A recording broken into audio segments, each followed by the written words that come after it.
Thank you very much, Carolina. Thanks a lot, a lot, a lot. Dear colleagues, before I introduce our second speaker and our good friend Jacek, I would like to remind you that this webinar is being recorded, and be sure and make sure that during the air alert, you are in the safe place. Don't worry, you will receive the link to the recording if you have to leave the webinar. And with great pleasure, I invite Jacek to the video microphone.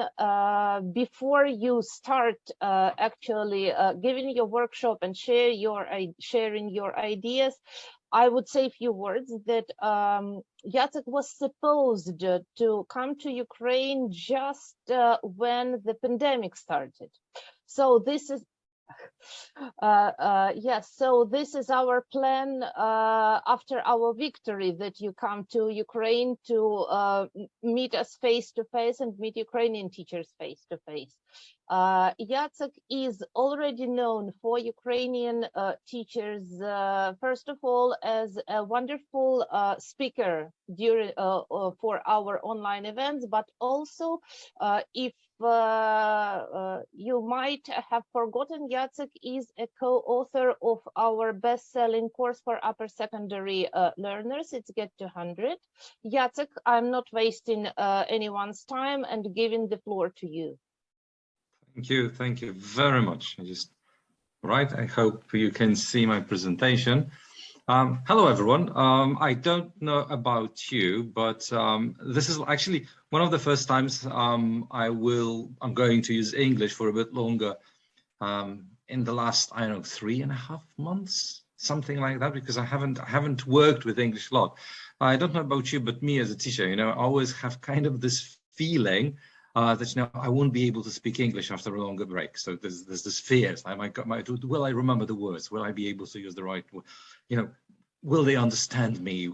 Will my pronunciation be okay? So, so I hope you can understand me. I hope you can see me and you can hear me well. And I hope that whatever I'm going to talk to you about is going to be useful. As usual, whenever I talk to you, I start with some housekeeping rules. So first of all, be active. I appreciate any comments you might have to me. I can see that you're writing. Thank you very much. The next thing that I really care about is, you know, reacting to my jokes. You know, I haven't been in the classroom for I don't know, 3 months right now, and you know, there's nobody to laugh at my jokes. You know, my family, they have stopped listening to me. They're just like, go to a forest, you know, just like stop telling your dad jokes. We don't find them funny. So if you could, from time to time, you know, make like a smiling face whenever you think that I'm joking, I'll be very happy. I'll appreciate that.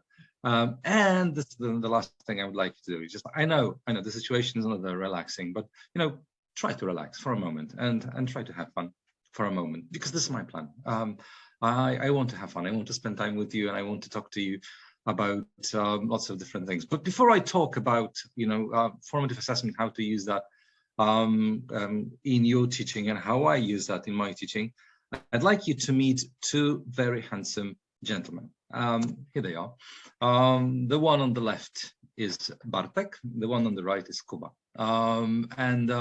You know, these two lovely young men are actually, well, I would like to say they're not my children. One of them is my son.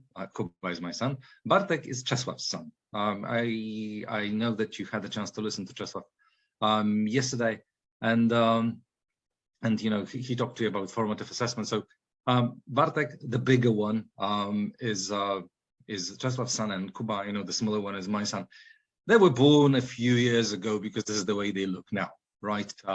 Bartek on the left, Kuba, you know, with colorful hair on the right. You know, so these are our, I mean, separate but still children. Why are they here? Why would I like you to see them? You know, I remember a long time ago when they were kind of like 12 or something.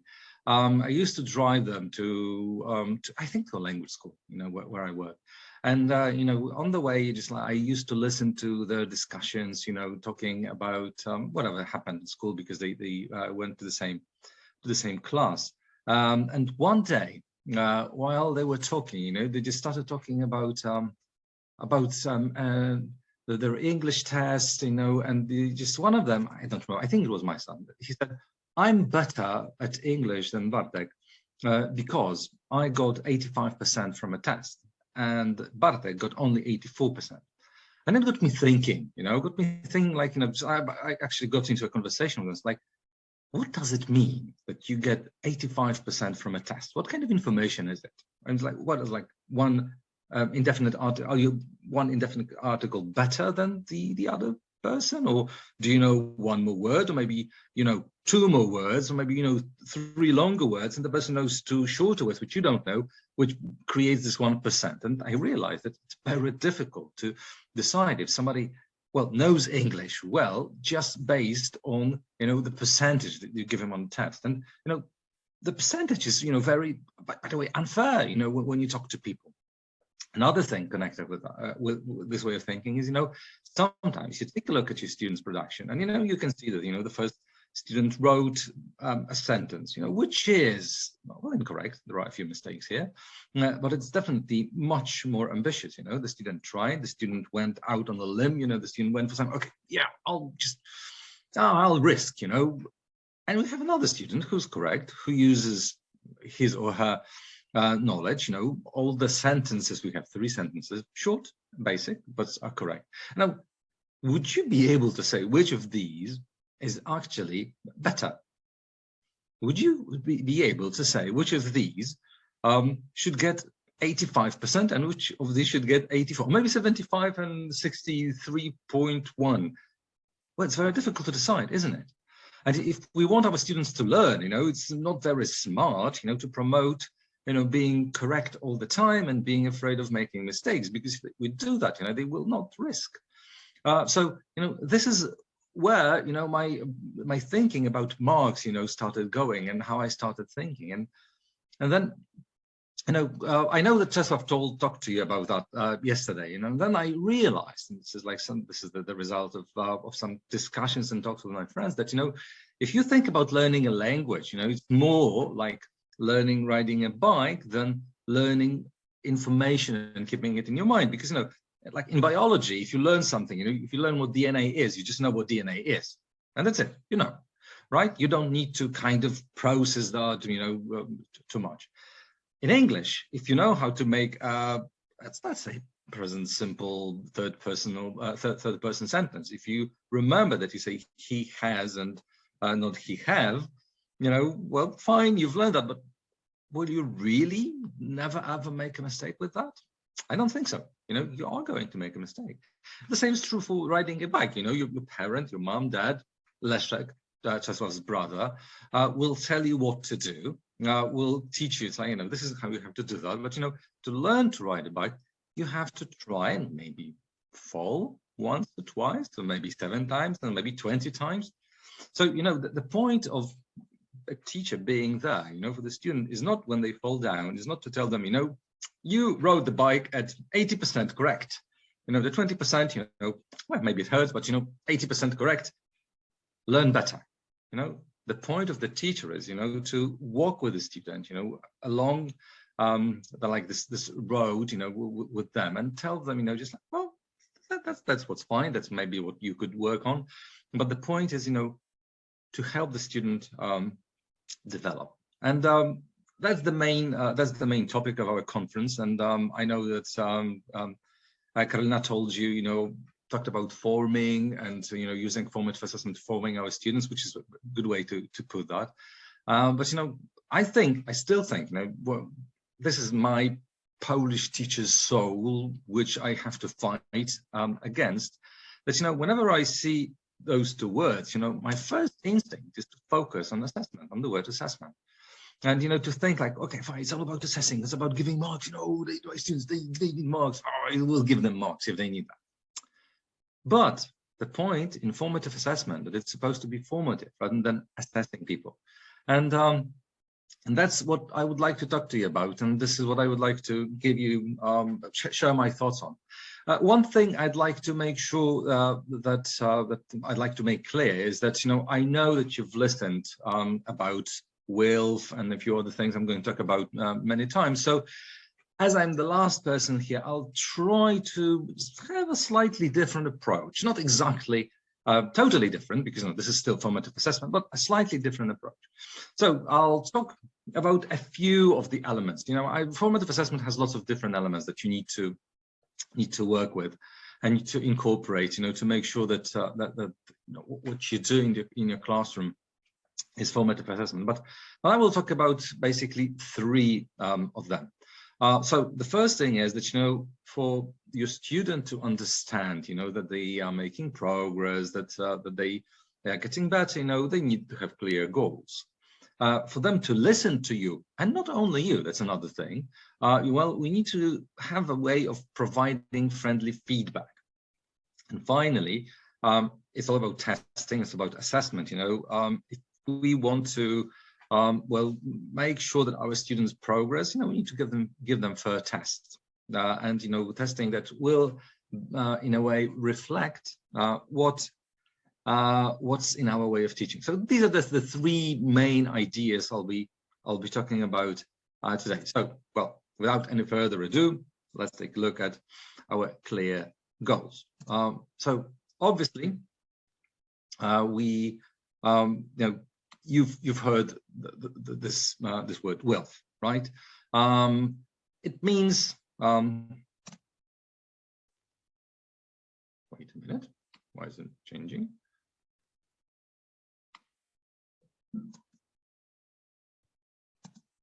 It means what I'm looking for, what I look for, but what I'm looking for at this very moment or in this particular class. So you know that there's nothing here. Just like one thing I'd like to talk to you about is like, this is what I'm looking for. In our language, in Polish, this is na co będziemy zwracać uwagę. And this is a long sentence. So Polish teachers changed that into taking only like first syllables of those words. They changed that into na co bezu. And I know it sounds funny. It sounds funny in our language. I suppose it sounds funny to a person who doesn't speak Polish.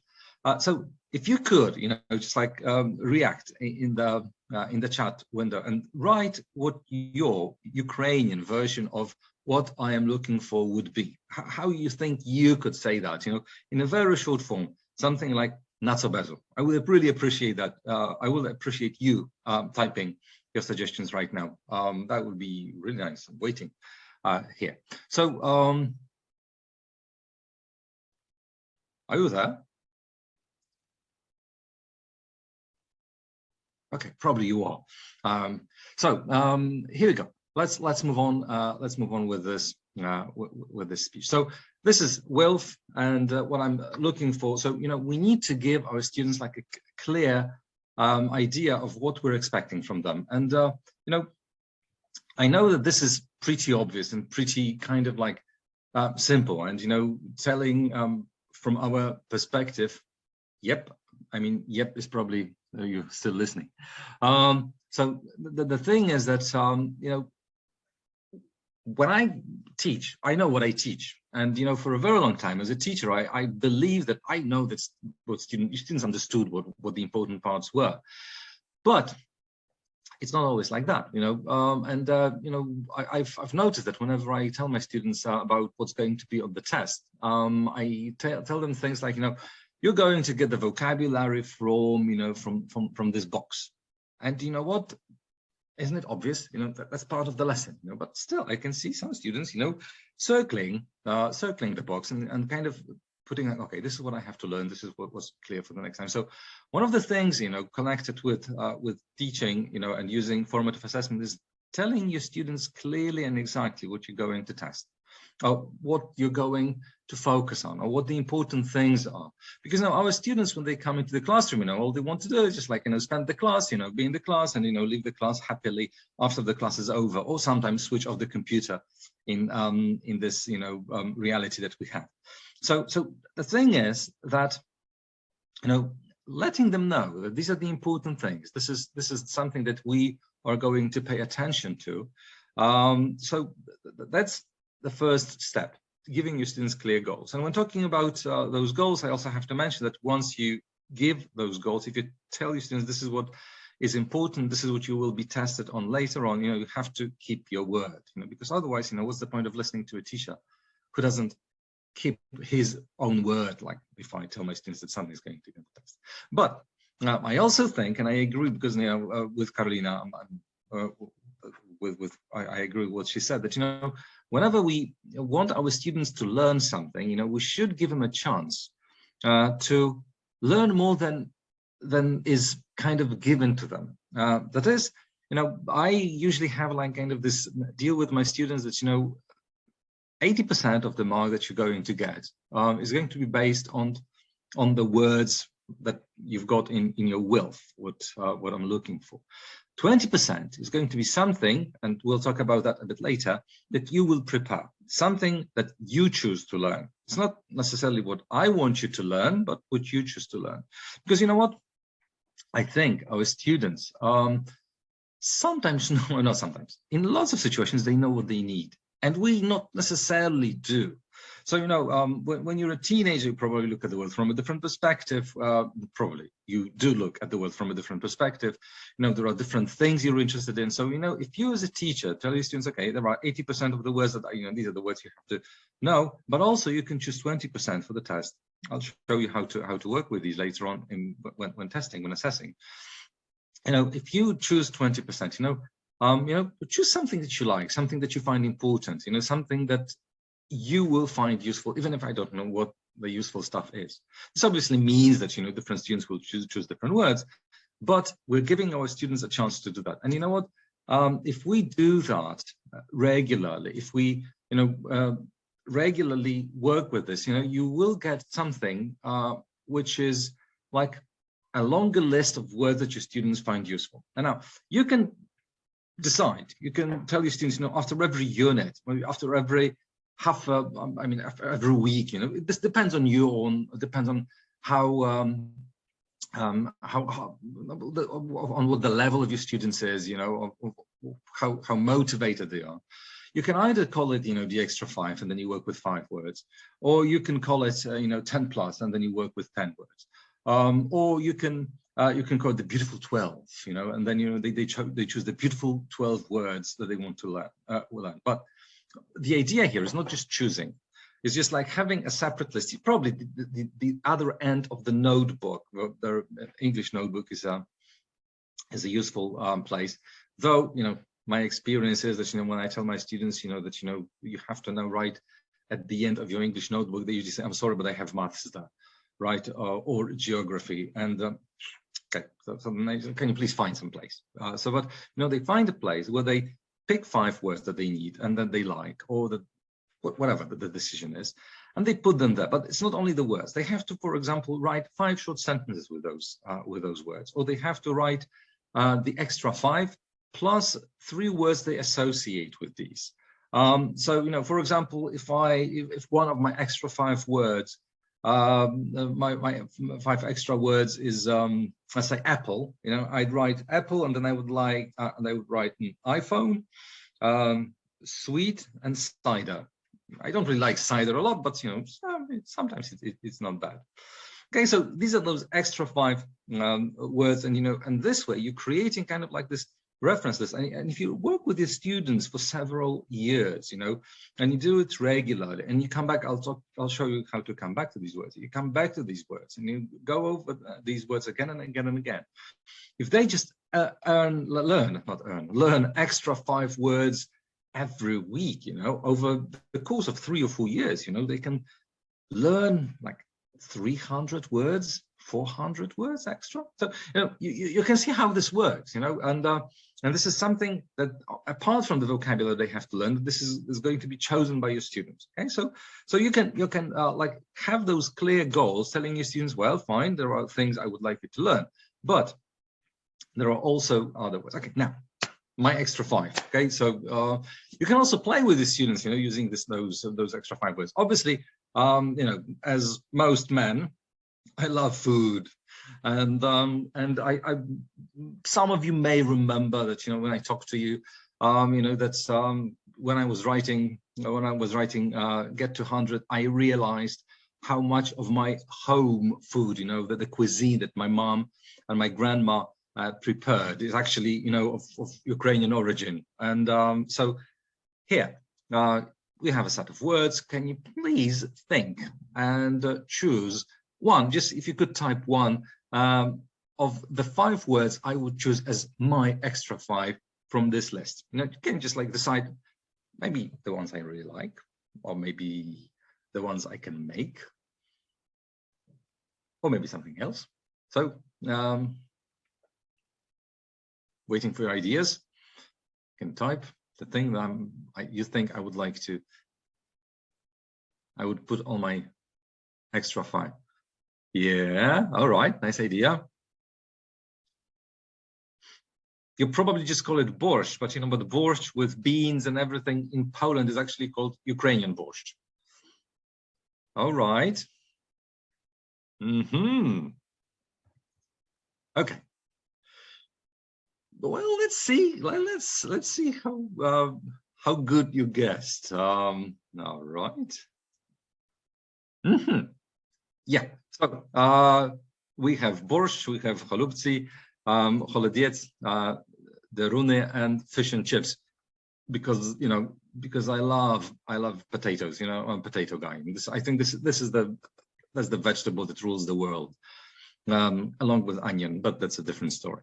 So as you can see, these are like my favorite dishes, and you know, I like them for different reasons. You know, sometimes because they're so crunchy. For example, I think about deruny rice, like crunchy, and you know, with sour cream. That's really incredible. So that's somebody's knocking at my door, but I will have to ignore that right now.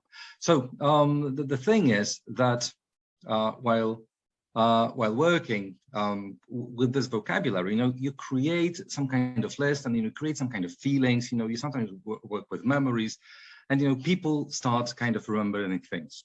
Okay, fine. So you can use those extra 5, my extra 5 words. You can use for other exercises, you know. So for example, you give your students a task like that, you know, wrap it up exercise when you are supposed to make something funny and interesting, but you say, you know what, let's have the extra kind of added challenge here, and I would like you to work with these words, and I would like you to use these words when creating those texts. I'm sorry, I'll have to open. Please forgive me. I'll be back in 5 seconds.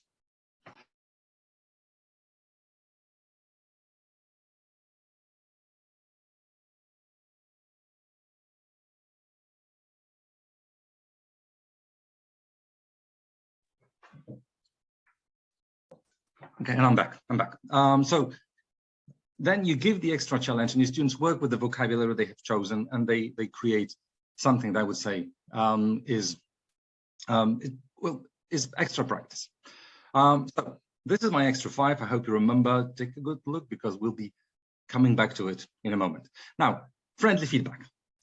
Friendly feedback is something that I suppose is very important. You know, just we talked about this this learning how to ride a bike, and falling off a bike, and you know, getting on the bike again. You know, and if you hear from someone, you know, this is the mistake you made, this is what you don't know, this is how you just like, it doesn't work. But if somebody tells you, you know, you've done so many things correctly, you know, take a look, you actually have been riding for quite some time, and now all you have to do is like learn how to stop, learn how to brake.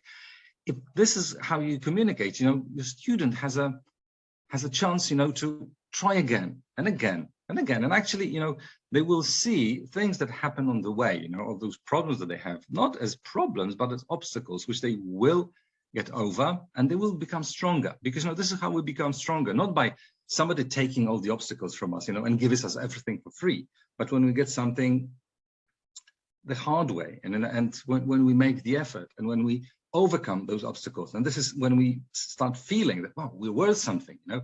This works in our classroom as well. So a few ideas for friendly feedback. First, the power of yet. I don't know if any of my colleagues has mentioned that, but whenever we send some kind of message to our students when they don't know something, the word "yet" changes a lot in what we're communicating. If we say like, well, if you don't know this, that's it, full stop, finish, a stamp. You're a student who doesn't know. But if we go like, you don't know it yet, what we're saying is, okay, fine. The fact is you don't know, but I know that you will learn. And, especially if we say, you don't know it yet, but, remember the same story was with the present perfect. You didn't know how to do that. And then you worked a little bit and now you do. So, I think you will overcome the problem with the past perfect as well. So the power of the word "yet" used in lots of situations, whenever you communicate what your students don't know yet, is really, really great. And, incorporating just this one word in your everyday communication becomes formative. You're assessing somebody's work. You're saying, you haven't learned all the words yet, but at the same time, you're forming them. You're telling them, well, but I believe you can do that, but I believe, the possibility of you learning that is open. So try, work, well, this is what school is for, just getting something from the teacher, who will say, yeah, you know what, you can do it again. So this is one thing. Another thing is, using other students to help each other. There is this kind of, well, I suppose it happens to any teacher in the class that we have the situation that, a student doesn't know, they get stressed. Sometimes you even know that they know, but they are too stressed to answer. And then, we want somebody else to help us. It's a good idea because, if another student explains something, another student says something, then, a few people benefit from that. First of all, the student who gets the answer instead of being totally stressed. The student who is explaining something, because this is one of the best way of learning and remembering things. Telling other people, talking to other students. I also remember like a comment you made in the previous session, like students love being teachers. That is true. So asking them for help is a good idea. And you as a teacher, you also benefit from that because you don't have to say anything. You can protect your throat, which at the beginning of the school year is probably slightly strained, and you may need this break. So I know. But I also noticed that, sometimes, well, in groups, there are people who like each other, different groups, there are different people who don't like each other. So, it just happens that sometimes saying "who knows" can lead to a situation when, we have, let's say, Jacek and Czesław, my friend, and Jacek doesn't know, and he's like stressed and waiting, for the teacher to get angry, and the teacher says, "Who knows?" And Czesław, goes, "I know." And let's say Jacek and Czesław don't like each other very much, which is not true because we like each other a lot. But I know, and he looks at Jacek like, "You don't." And all this whole situation can create lots of strain, can be like can rack classroom dynamics. So instead of asking "who knows," what I would say is, and what I actually do is, "help wanted," or "who can help?" And if you take a look at this one little thing, first of all, we get feedback. Somebody talks about the correct answer, whether something was correct or was incorrect. But suddenly, from somebody who knows, the person who decides to put his or her hand up, volunteers to be a friend, volunteers to help. And you know what? If Czesław doesn't really want to help Jacek, which is not true because he always wants to help me, but if Czesław doesn't want to help Jacek, so then he will just be quiet, and he won't, look, see how much better I am. He won't show that. He won't behave this way.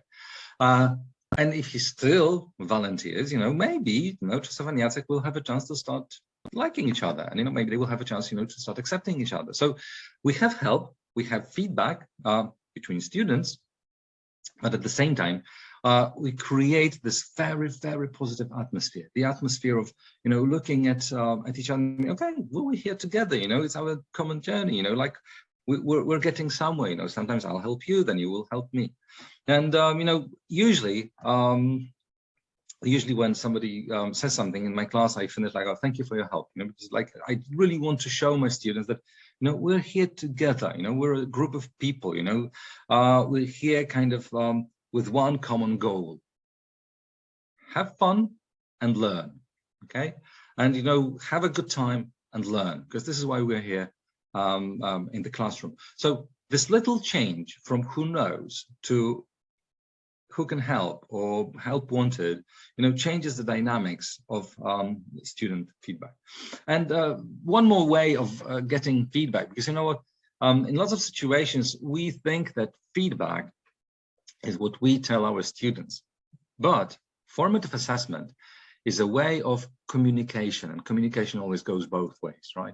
That's why I like when people talk to me, you know, in like, or reacting. Can you please react right now in those presentations? So, you know, because, you know, you feel like you're talking with someone rather than, you know, like talking to someone and there's nobody there.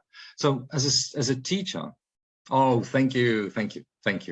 As a teacher, you know, you have to be prepared to hear from your students. You know, you have to get from your students something like, you know what, I don't understand, or you know what, I'm lost. So to do that, you know, you can have this form of communication which is called Fist to Five. I hope you can see how it works. You know, you just talk to your students and tell them, you know what, from time to time when I explain some grammar, or when I will work with some vocabulary, you know, I will ask you to tell you how much you understand.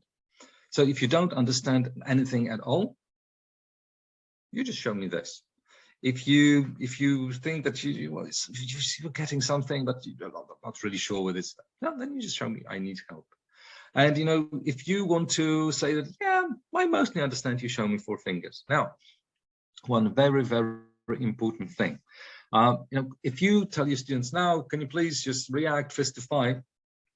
And they have a chance to take a look at each other, you will see that some people will go like, and then they see that everybody has like 3 or 4 or 5 fingers, and they will go to 3. Now, we're afraid to tell others that we don't know. You know, we're afraid to look incompetent. We're afraid to say, you know what, I have no idea. Can you please explain that to me? You know, I think this actually is a sign of real greatness when somebody says, you know what, I don't understand, can you please explain that to me? If you have a student like that, actually you should praise this person. It's like, wow, that's a brave thing to do. You know, in front of others, you tell you don't know, you tell me, and you know, inform the world that you don't know. That's a brave thing to do. So, you know, what I usually do, I tell my students, and now, you know, Fist to 5, but I want you all to put your, I hope you can see me, okay, put your hand on your hand, you know, with your face down, and then you go Fist to 5, but no peeking, okay? And you know what? Then you actually get very, very good feedback. And you know, you tell your students, okay, so I've just explained, I am present perfect to you, I've just explained how these words work, or we've just worked, you know, with extra 5. It's actually really nice. So, you know, today you had your extra 5 words. Now, at the end of the class, can you please, with your fingers, show me how many of these words you already know? And sometimes you'll get this, sometimes you'll get that, sometimes you'll get 5. And it goes like, wow, okay, so you've learned a lot, you know, people, you know, it's like hands down, you know, I could see lots of 5s, some 3s. You know, there's one person with with only 1 finger. Okay, fine. You still have lots of room for improvement, you know. So the thing is that this way you can see very clearly what has been taught well. And now I have to warn, probably warn you if you haven't tried this before, you know, because this is the feeling that I got when I started working with this technique.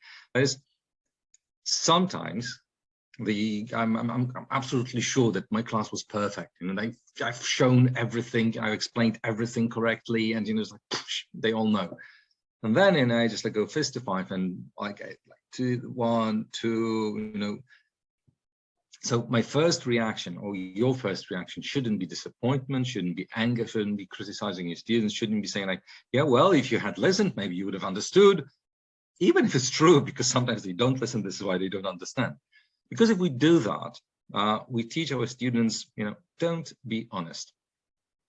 don't talk to the teacher, don't tell them that you don't know, because you will be punished for that. And if you really want your students to tell you whether they know or not, you basically have to accept the fact that not everybody learns at the same speed, that not everybody learns in the same way, that some people basically need some time, at home to work over things, and then when they come back, they will know the words maybe, and that sometimes your students have a bad day, and sometimes you have a bad day, and so it's fine. We're humans. We have the right to make mistakes. We have the right to have a bad day, and we have the right, not to explain something clearly, the first or the second time, because sometimes we just kind of need to, think things over. Maybe we have to see how things work out. So, we all have those rights, and which means that, if you get to, which is, where is that? I'm not really know. It's okay. This is information you get from your students that is very useful, is very helpful, which means, okay, we have to work on that a little bit more. Maybe next time you come here, we'll talk about that. So remember, this feedback, friendly feedback, should go like in lots of different kind of directions. So, it's like from you to your student, but remember about the word yet. And it's from the student to student, but then make sure that they understand that this is helping each other, not some kind of competition. And it's not about percentage. And and also we need to get feedback from our students, how much they understand, so that we know that they understand understand some of what we've just said, right? Because at least they think they understand what we've just said. So this is a very important, I suppose, approach, here in this formative assessment. Now, so we've talked about formative assessment, like clear goals. We talked about friendly feedback, and now fair testing. But yeah, I don't want to talk about tests. I mean, okay, a little bit maybe, but just at the end, or parts of tests. I just want to make one point that I suppose is very, very important, that fair testing starts with clear goals and informing our students what they are going to be tested on, which, by the way, I remember the first time I kind of started thinking about this idea that, I have to tell my students everything that's going to be on the test. And one of the instincts that I have, as you can see, I'm not the youngest person in the world. So, I was brought up, or I had my, primary school education in 1980s. The thing is that, my experience of school is, that marks are to just, to be something to be afraid of, something to be proud of, or just like something, that this, like, tests are like, traps, and you have to, just work with those traps, and, something you have to avoid. Well, the thing is that, when I started thinking, maybe I should tell my students everything that's going to be on the test. And then my reaction was like, but then they will learn everything, they will get like top marks. And then, the kind of calm and peaceful person in my head said, isn't it the point? Isn't that what you want from your students? Don't you want them to have good marks, and don't you want them to learn what you want them to learn? And I was like, yeah, but that's the thing. So, giving them clear goals and letting them know is absolutely fine. But fair testing is also connected with giving our students a chance to learn the vocabulary in lots of different ways. Because, just telling our students, here's a list, learn, you'll be tested, is not fair. Especially that we are in the class to teach, to work, to practice, to develop before we test our students. So I would like to spend the next few, I'm just looking at something at a watch.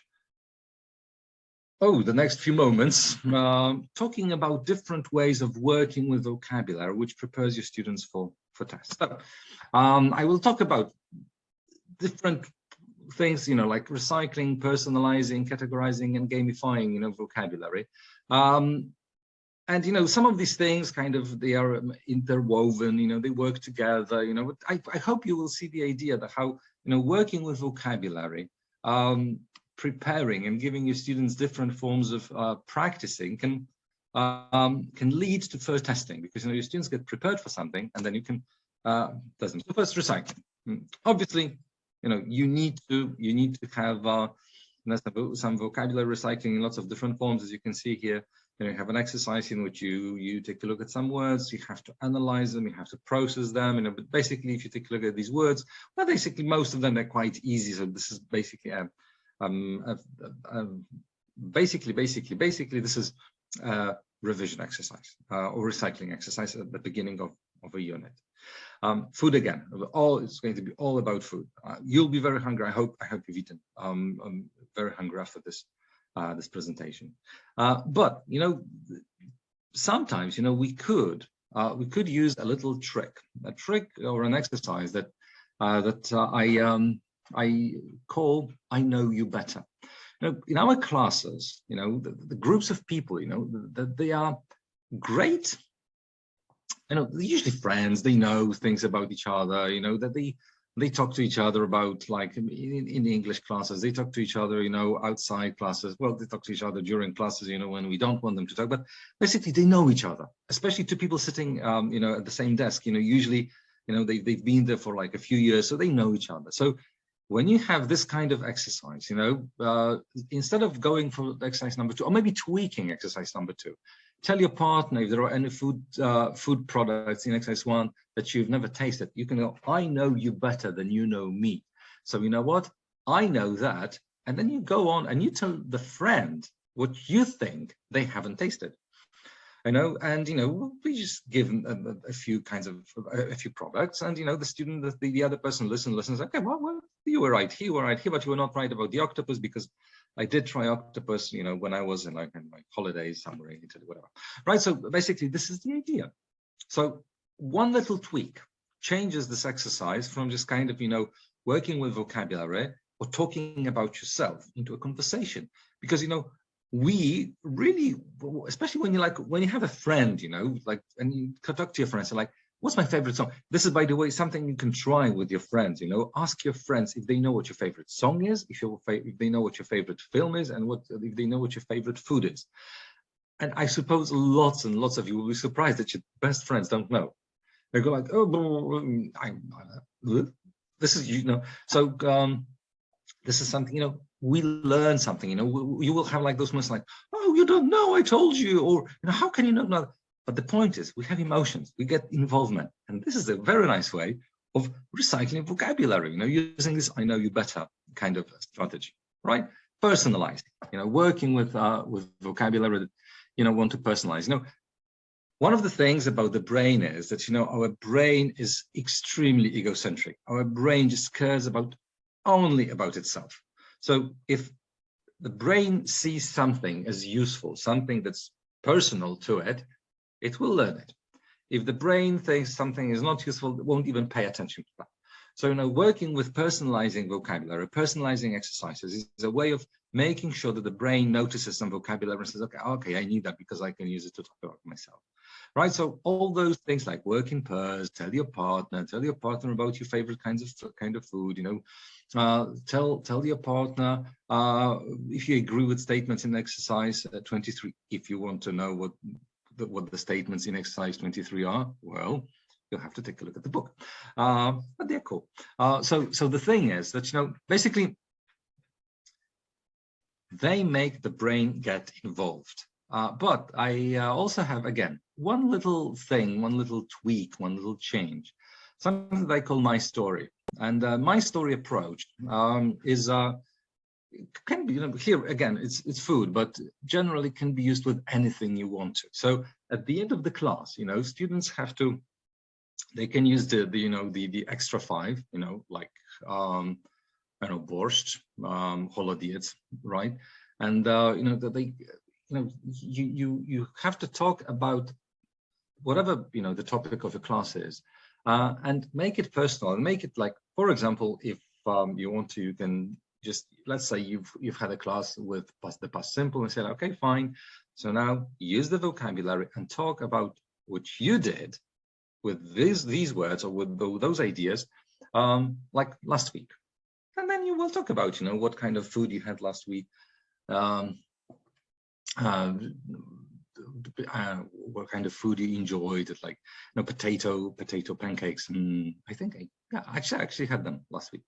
So the thing is that, you know, you stop thinking about this vocabulary as kind of like words on the page in the book, but suddenly you start thinking, oh, this is my story, this is my world. And when you tell each other, students work in pairs, they talk to each other, and they tell each other about, this my story. What you can do is, like in the next class, the very beginning, you say, what, 2 days ago, 3 days ago, yesterday, you had a class. You told each other at the end of the class about, your story with this food, or what kind of food you're going to eat. Now, can you please tell each other, not your own story, but what you remember from what the other person said?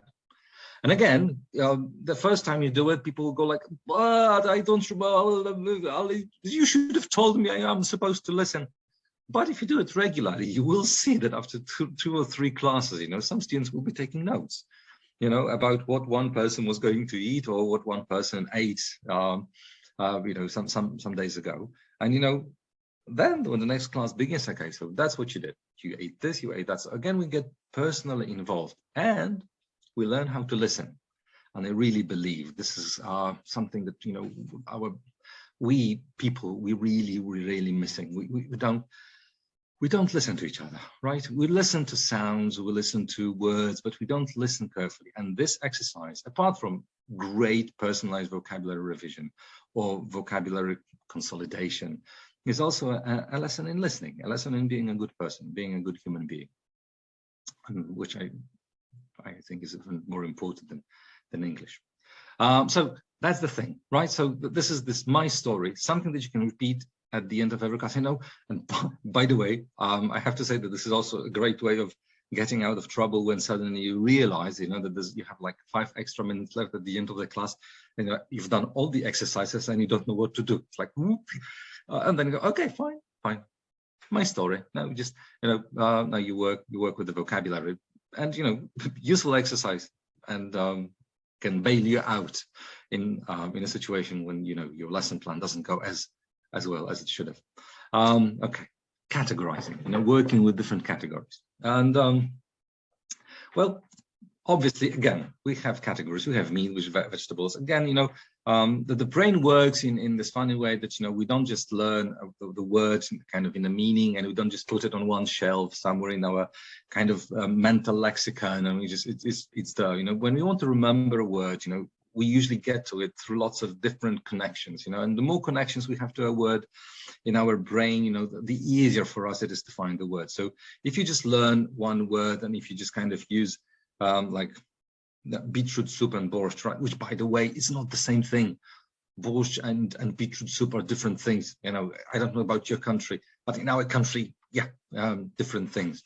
If you just like have those two words and meanings kind of connected, there's just only one way to get to the word. But if you kind of put it on a shelf, like with different kind of ideas that work together, the different categories that they fall into, then when you have to find the word, it's much easier for your brain to to retrieve this vocabulary. So categorizing vocabulary is a very, very useful tool for a student. But what, we don't always don't always have to be like very serious. We don't have to go for like meat and vegetables. Sometimes, again, a little bit of personalizing, I suppose, getting emotionally involved, definitely.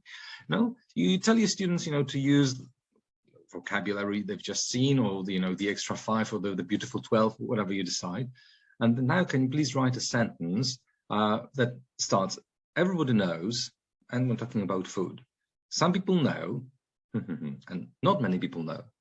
And you start writing these sentences, and then you tell your students, fine, you've got the sentences, you've got the vocabulary. Now, can you please work in pairs, and can you please share that with each other? Now, obviously, you can tell your students, what, if you don't want to talk about not many people know, it's okay, it's fine. Because this is something that may be a secret, maybe something too personal. But if you want to share that, that's fine, okay? And basically, again, you get emotionally involved. You have 2 people, 3, sometimes 4, working together. You'll probably have great stories, especially with some people know and not many people know.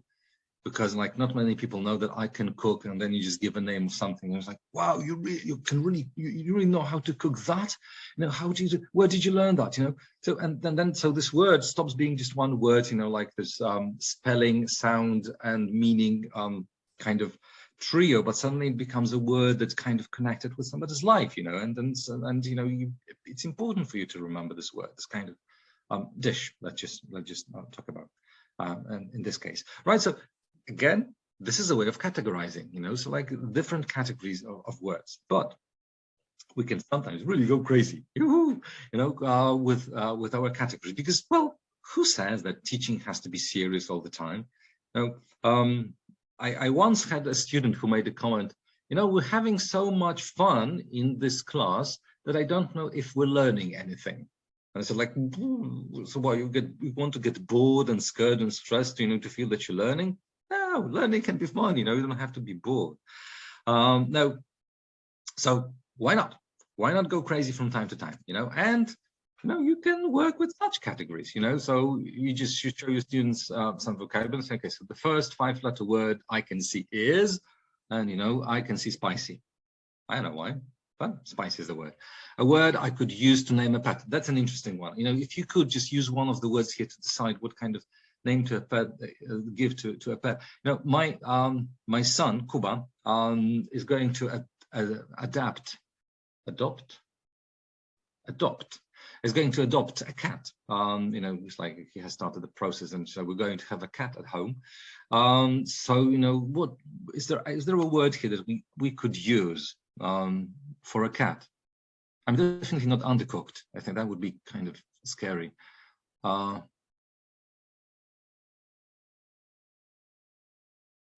Sweet? Yeah, I think sweet would be nice. All right. So then you tell your students, you know, why don't you, when you take a look at those words, why don't you find a word with a strange spelling? And you know what? Using hot, yeah, hot cat. Hot cat on a tin roof. No, a cat on a hot tin roof, something like that. Yeah, I think there's this lovely play. So coming back, you know, when you give your students a word with a strange spelling, you know, then what you do is like you make your students focus on those words, and you know they will probably look at the word which looks like the most complicated, which has the biggest number of letters. So this way, delicious is a nice one. This way, like this word, yes, is the one with a strange spelling. Absolutely, you know, and just so he's like, why is it so strange? What's the problem with this word? So, you know, we're processing, we're working, we're categorizing, but at the same time we're working with those words. 3 words that start with the same letter, obviously we'll see sweet and strong and spicy, and there's one more, I think, there. And 2 words my best friend would associate with me. I wanted to ask Czesław, but I was afraid of the answer I would get from him, probably undercooked and weak. But the thing is, again, oh yeah, that's true.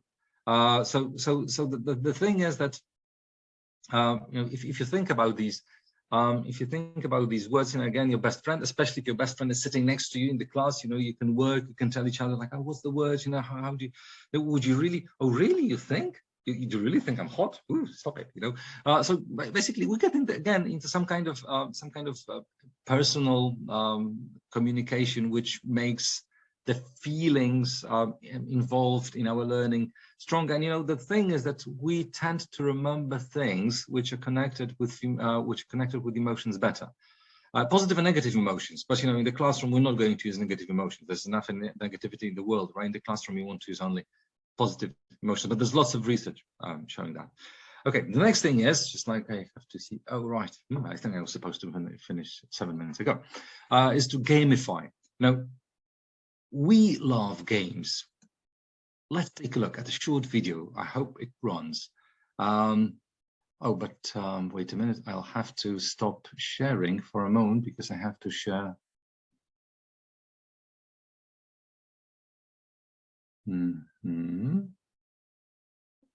Because I'll have to start with the sound again. So, okay. And I hope you enjoy the video.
Okay, so I hope you can see that basically working with games makes people get involved, right? So the thing is that maybe we should start, and we should try and provide games, and I'm not talking about kind of going to something like, I don't know, Kahoot or something else. I'm talking about something as basic and as simple, like something here. So we tell your students, take a look. You have a set of words and expressions that you have to work with, and I would like you now just to to have a conversation using these words, and you can have lots of different games. So, for example, if you use a word from this list, right, or an expression from this list, you just kind of cross it out. And every time you cross it out, you get a point, or you all work with the same list.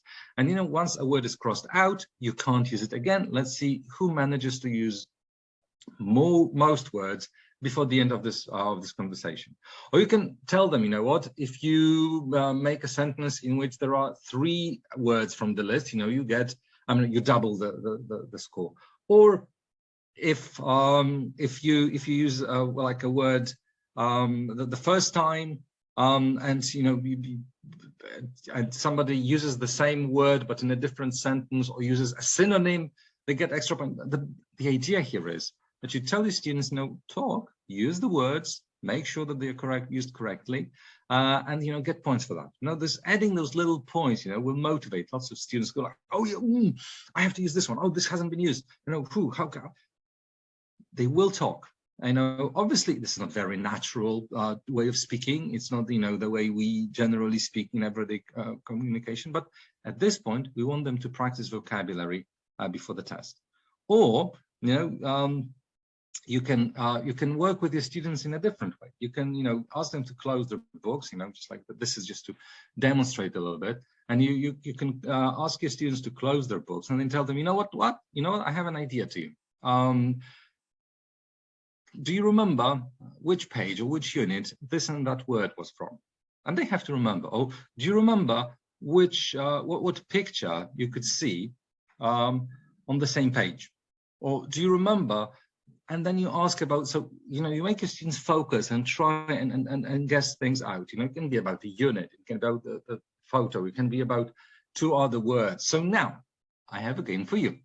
Do you remember what pictures there were on the page where my extra 5 words were kind of left? Do you remember the pictures?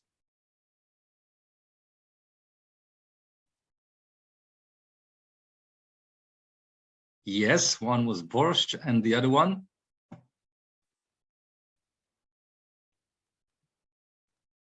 Not necessarily. Some dishes. That's a good. I like this answer. Some dishes. Okay, so let's take a look. My extra 5. Okay, borscht, and I think that's eaten mess. That's this kind of dessert, right?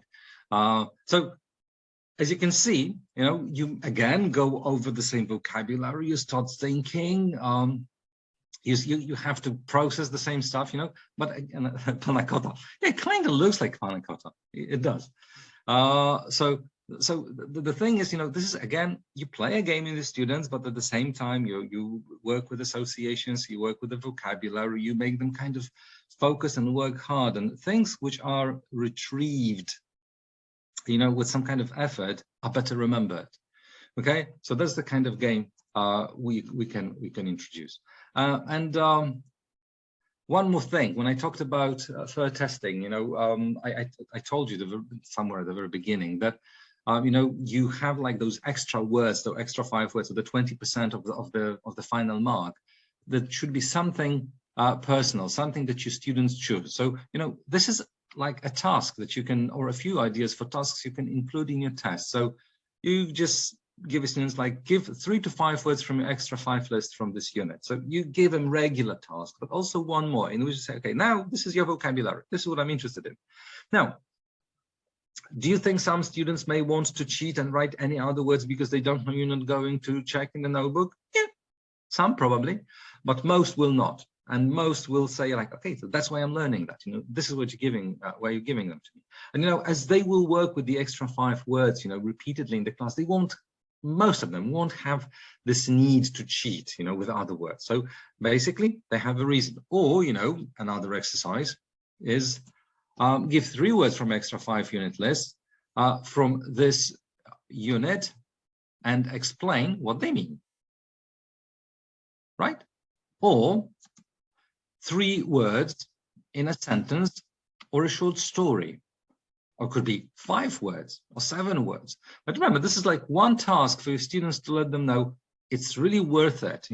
Like spending a few moments and learning your vocabulary, because it's not like one of those, exercises or like those words you learn and, well, whatever, I'm not going to test you on. Well, you've worked, you deserve to be kind of rewarded for this work, with an exercise which is open and which will probably give our students lots of points. And that's the idea. We want them to learn, we want them to be happy, we want them to like assessment, and actually look forward to assessment. Now, give 3 words from your extra 5 list from this unit, and the words you associate with them. We remember when I talked about this Apple, it's like iPhone something something. So, well, again, we want our students to work with what's in their heads, want them to process that and think and remember. And this way, again, we reinforce the knowledge they have in their heads. Or give at least 1 word from all your extra 5 lists from this semester. This is like a big test at the end of the semester, and you tell them, okay, 1 word, at least 1 word. And again, if they give you lots of words, let's assume that this is like, it's 20% of the mark, and some of them give you like a very long list. So, give them the 20%, but also, maybe make a little drawing next to the exercise, or maybe write some comments like, wow, you've remembered a lot. I'm so happy you've done that. It's really worth it, because telling someone, for 85%, or for 89%, or for 15%, is just like basically, well, first of all, it's not fair, because what does it mean?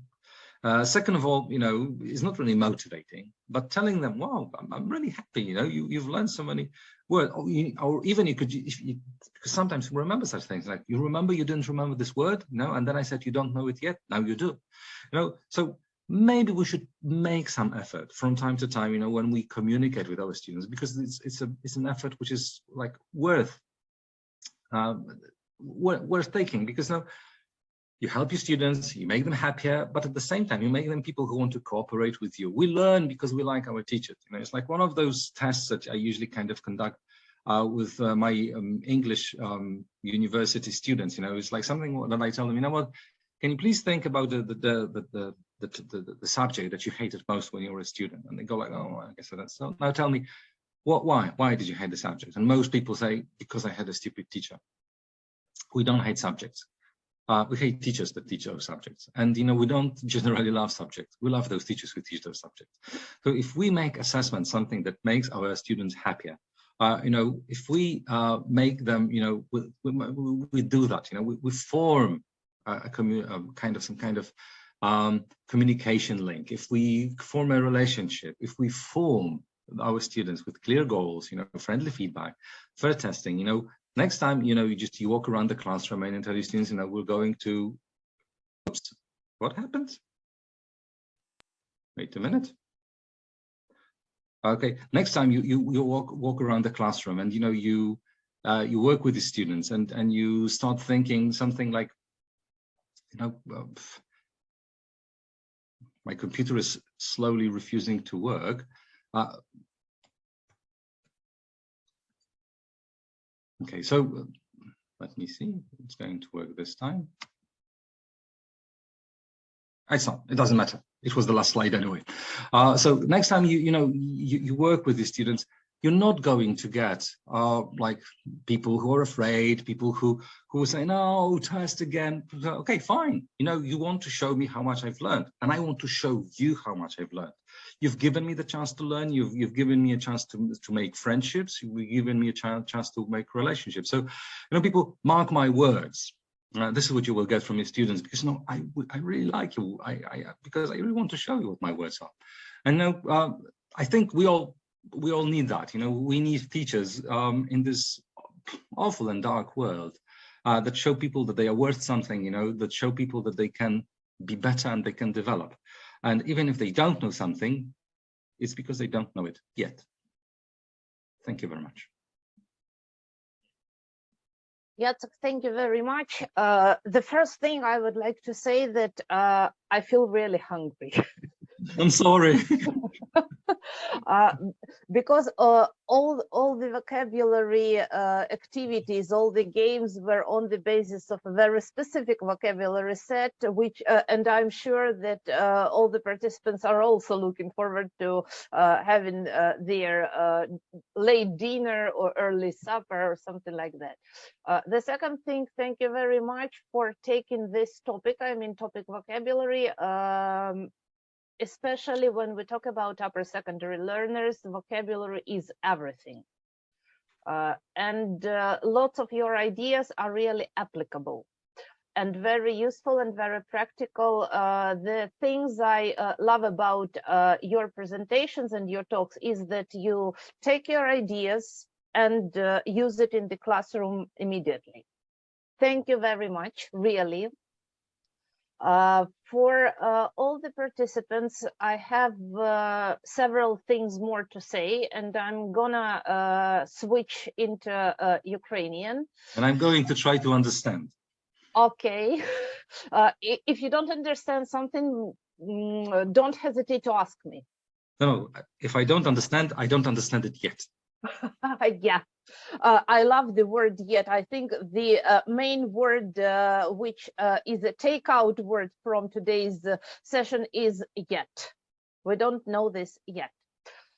Шановні колеги, я зараз на екрані запущу невеличке опитування. Воно складається всього лише з 2 запитань, і ваші відповіді на ці запитання є вкрай важливими для нас, як для представництва Macmillan Education в Україні, з тим, щоб ми могли більш ефективно планувати свою роботу з вами і більш ефективно з вами співпрацювати.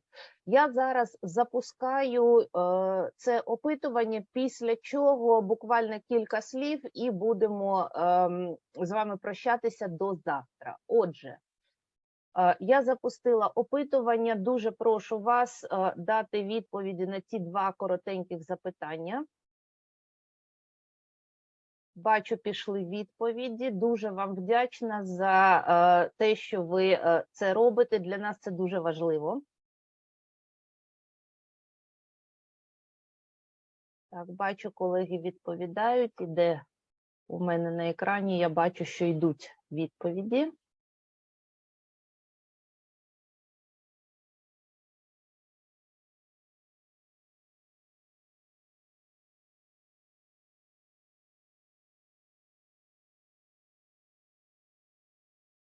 Так, і мені здається, всі, хто мав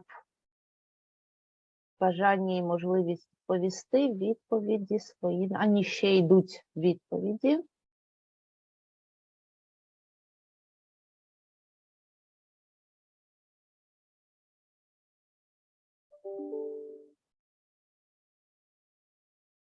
Добре, я дуже вам дякую за ваші відповіді. Вони для нас є важливими і корисними. І тепер наостанок дуже швидко, щоб не забирати багато вашого часу. Very brief summary of our Day 2 conference. Слухайте, знову перейшла на англійську, це відбулося автоматично. По-перше, цей вебінар записувався і протягом кількох днів потрібен час, щоб сконвертувати запис. Кожен учасник отримує посилання на відеозапис нашого сьогоднішнього дня другого конференції, щоб ви мали змогу ще раз переглянути, щось можливо занотувати, для того, щоб було зручніше це використовувати у своїй щоденній роботі. По-друге, всі учасники отримують сертифікат з серійним номером. Я нагадую, що якщо до кінця тижня раптом ви його не отримали, це означає, що лист із сертифікатом потрапив у папку спам, тож раджу вам її перевірити, щоб сертифікат було все ж таки вами отримано. Нагадаю, ті речі, які є важливими для того, щоб розпочати навчальний рік і ефективно і правильно з точки зору законодавства працювати, у вас мають бути підручники схвалені МОН, і це те, що є у нашого видавництва. У вас мають бути навчальні програми, і навчальні програми для 5 класів – це те, що є у нашого видавництва. Календарно-тематичне планування і Back to School Kit, тобто такий собі готовий ПЕК, це діагностувальні роботи і матеріали для повторення, які також наше видавництво надає школам, які користуються нашими підручниками. І ви бачите, що підручники є готовими для будь-якого сценарію, вони є з 1 по 11 клас. Нагадаю, що для початкової школи і для тих, хто працює з рівнями 4, 5, 6 у середній школі, є можливість повністю цифрового рішення. Нагадаю, що у нас є сторінка на Фейсбуці, сторінка в Інстаграмі, канал на Ютубі, Телеграм-канал. Долучайтеся. Завтра о 15-й годині буду рада всіх вас бачити. У нас завтра буде 2 сесії, запитання та відповіді, на яких ми будемо відповідати на найпоширеніші запитання, які надходили нам протягом всього серпня місяця від різних вчителів. З 3 до 4 години це буде початкова школа, 1-4 класи, а з 4 до 5 години це будуть 5, 9 і 10, 11 класи. Я дякую всім за вашу участь, я дякую вам за те, що ви були сьогодні з нами. Я сподіваюся, що всі ті ідеї, які ви сьогодні почули від наших шановних спікерів, від Кароліни та Яцика, стануть вам у нагоді на ваших уроках щоденних. Бажаю усім нам мирного неба і найшвидшої перемоги, і ми завжди разом з вами на відстані одного телефонного дзвінка або одного електронного листа. Thank you very much. See you next time. See you tomorrow. Looking forward to seeing you next time. Jacek, thank you again, and looking forward to your further presentations for Ukrainian teachers. Thank you.